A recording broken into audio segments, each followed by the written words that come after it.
Hey guys, so before I begin presenting my bill, I just wanted to preface that I've decided to do this presentation in a Zoom format just because it proved to be easier when trying to show my bill itself, but also trying to show you guys my face and present it. And with the share screen option today, I hope to be able to kind of go through the bill and show you specifically the parts I'm addressing throughout this presentation. So before we jump into the bill itself, I would like to discuss some background information and bigger concepts that have an impact in the creation of this bill and the bill itself. So as many of you are aware, and as we've discussed in our course, Kentucky is a state that has dealt with a long history of kind of poor economic performance, has really had to fight against many social standards and situations. And Kentucky has really struggled with a lot of socioeconomic issues. And as a result in these socioeconomic issues, um, there can be environments that are created that support child abuse. And so as child abuse has been put into a place or an environment where it's been able to really grow and become a huge burden for many of the families in Kentucky, this as a result has become a burden in many legislatures. In 2017, a lot of states really then began pushing ways to attack child abuse, prevent it in their states, and also improve the services and measures they were already taking in handling this crisis. So what a lot of states did was by limiting the amount of cases that caseworkers could take on. They also did this in improving rehabilitation efforts, increasing funding for mental health facilities and counseling facilities that could help families, and so on and so forth. So a lot of states across the United States have taken very different approaches, but one philosophy that is kind of weaved throughout a lot of these examples and is what is even weaved through a lot of policies already created in Kentucky is that focus of we're not here to take the child completely away from their family, but rather deal with the family's trauma, adjust the environment, and keep the families together and allow them to move forward in their relationships rather than just completely ending them. So now that you kind of understand the background knowledge and where exactly Kentucky is in this issue, we can kind of have a deeper understanding in the presentation of this bill. So I'm going to go ahead and share my screen with you guys with the bill itself. So as you can see right here, this is a bill that is relating to child abuse, and specifically in Section 1, we're looking at creating a new section of Chapter 620 that requires all hired and volunteer caseworkers working for a children's advocacy center to only be assigned a maximum of 15 cases per individual worker. So by limiting this number to 15, we are limiting kind of that obviously workload that a caseworker can take on.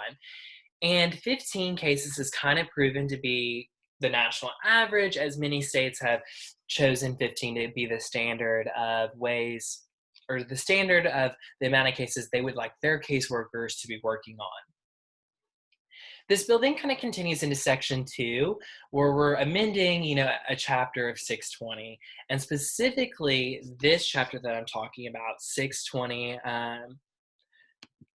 30, is looking at kind of the duty to report these cases of dependency, neglect, and abuse and human trafficking from people in positions of power. And whether that position of power is one that comes from the role of being husband and wife, whether it comes from being a medical professional or professional in the educational sector or legal sector, and seeing who's really responsible for identifying these cases of child abuse.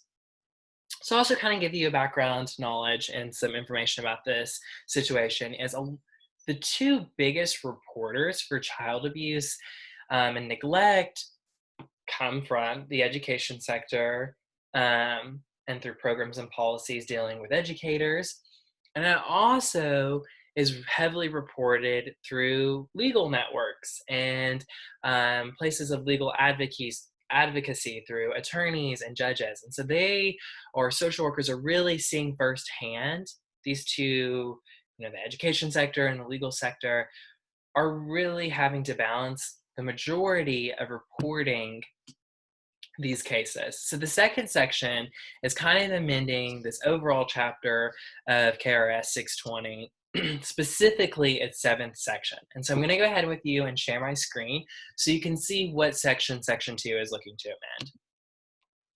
So as we can see here, it's specifically amending section 7 and used to an individual person who kind of failed in their duty of reporting child abuse had these three, steps. Here's your first offense, here's your second offense, here's your third offense. We've kind of limited that to a 2-strike policy instead of a 3-strike policy with this bill, and it's a harsher penalty. It's instead of starting off the Class B misdemeanor, as you can see with the bill itself, we are going to change the first one to a Class A misdemeanor and then immediately followed by a Class D felony for the second offense. So this section is really amending responsibility. It's not really amending the responsibility of who needs to report, but is creating a larger incentive for people to report and to follow through in their duties.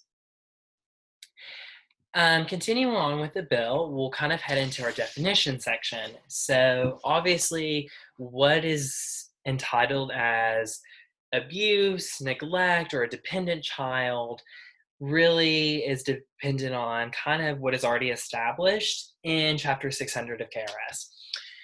And first, we'll start off with an abused or neglected child means a child whose health or welfare is harmed or threatened when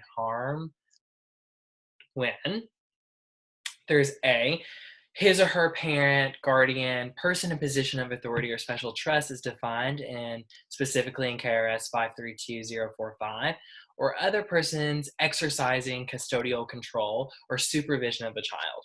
And so specifically it goes into these cases of 1, inflicts or allows to be inflicted upon the child physical or emotional injury as defined in this section by other than accidental means.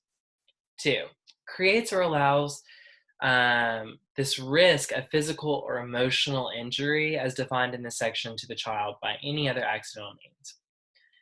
3rd, engages in a pattern of conduct that renders the parent incapable of caring for the immediate and ongoing needs of the child, including but not limited to parental incapacity due to substance use disorder as defined in KRS 220005. Kind of referencing to what I was discussing earlier, the socioeconomic issues. A big issue that many children are facing is abuse due to parents who are using substances and abusing drugs. And so opioid crisis is a prime example. In Kentucky, we've really been hit with this crisis, and many families have been broken, and many parents have fallen down the path of abusing their child, or children have been put in positions where they can be abused because of this behavior. And that's just kind of, an example of what I was discussing earlier, of just those bigger socioeconomic factors that have really created this environment for child abuse to become a very present issue. But continuing on into defining abuse and neglect, we'll continue with section 4, which is an individual who's kind of continuously or repeatedly fails to refuse to provide essential parental care protection for the child, especially when considering the age of the child, can be identified as abuse or neglect. Furthermore, they could commit or allow, actions to be committed of sexual abuse and sexual exploitation and prostitution upon the child. And so they could also create or allow. So, it's not so much that you commit to it and allow it to happen, but you could also be in the creation of it. Moving on to the 7th section, it looks at kind of just the basic abandons or exploits the child. And 8, they do not provide the child with adequate care, supervision, food, clothing, shelter, and education or medical care necessary for the child's well-being. A person or other person exercising custodial control or supervision of the child legitimately practicing the person's religious beliefs shall not be considered. A negligent parent solely because of failure to provide specified medical treatment for a child for that reason alone. This exception shall not preclude a court from ordering necessary medical services for the child. Or in Section 9, fails to make sufficient progress towards identified goals as set forth in the court-approved case plan to allow for the safe return of the child to the parent that results in the child remaining committed to the cabinet and remaining in foster care for 15 cumulative months out of the 48 months. And also, too, in identifying persons that could be accused of child abuse or responsible, it goes into Section B, also in its definition of child abuse and neglect, that a person of 21 years of age who commits or allows to be committed an act of sexual abuse, sexual exploitation, or prostitution upon a child less than 16 years of age. So that is kind of a broad overall understanding and definition of how the state and the legal system sees, identify, and acts on child abuse. Continuing on with our definition section. So caseworkers are the individuals that are specifically working with these cases of reported child abuse. Those that are working with the family, all involved services and parties, and the child themselves. And so a caseworker is specifically a social worker or individual who is employed by the state to provide services, counseling, advocacy, information, and really make a set of solutions in dealing with the case of child abuse that's been presented to them. And so these caseworkers operate in children advocacy centers, which really just means at the end of the day that it's an agency that advocates on the behalf of children alleged to have been victims of abuse. And they assist in the coordination of the investigation of the child by providing, really a solid location for forensic interviews and medical examinations. They also do this through these centers by promoting the coordination of services for children alleged to have been abused. And that is something that's very important, is there's a lot of these big services coming into child abuse that you're dealing with, just off if we're looking at it kind of holistically and in a basic term, if there's a case that's reported of a child being abused, they're going to go through this child advocacy center where they'll be assigned a caseworker. Then they may be assigned someone who can psychologically help them and counsel them in mental health facilities. Then they're working with legal advocates and individuals through the legal system, whether that be attorneys, paralegals, judges, etc. And then they're also kind of dealing with foster care in different systems, and they're dealing with their family. So there's all these different services and parties in dealing with this case. And so making sure that there is a strong thread of coordination is really what allows there to be effective action in solving this issue at hand. So furthermore, these centers, and continuing along with our definition of advocacy centers, they also just by promoting or really I should say directly providing formalized agreements and services that include or not, included to forensic interviews, medical examinations, mental and health and related support services, court advocacy, consultation, training, and staffing of these multidisciplinary teams. So this advocacy center is kind of the hub, it's the center, it's where these caseworkers are working, where these families are going to, and where everything's really being tied together. Or I guess you could say in a basic example, kind of where the cake is being iced. So then we'll move on to kind of the definition of a dependent child and what that means. So a dependent child means any child other than an abused or a neglected child who is under improper care, custody, or control or guardianship that is not due to an intentional act of the parent or guardian or person exercising custodial control or supervision of the child. Also, we made sure in kind of creating this bill that we really wanted to identify what it meant to be a volunteer. And because sometimes in these case advocacy centers, because they're not properly funded, or they're really dealing with the issue of the lack of social workers or caseworkers, they'll sometimes take in volunteers. And so it's important to understand that these volunteers are also incorporated in these statutes to ensure that we're all on the same page and we're all operating under the same set of standards. So, overall, with this bill is really working at not just kind of creating this new program or new way or approach to child abuse cases, but really improving the approach that has already been set as a standard.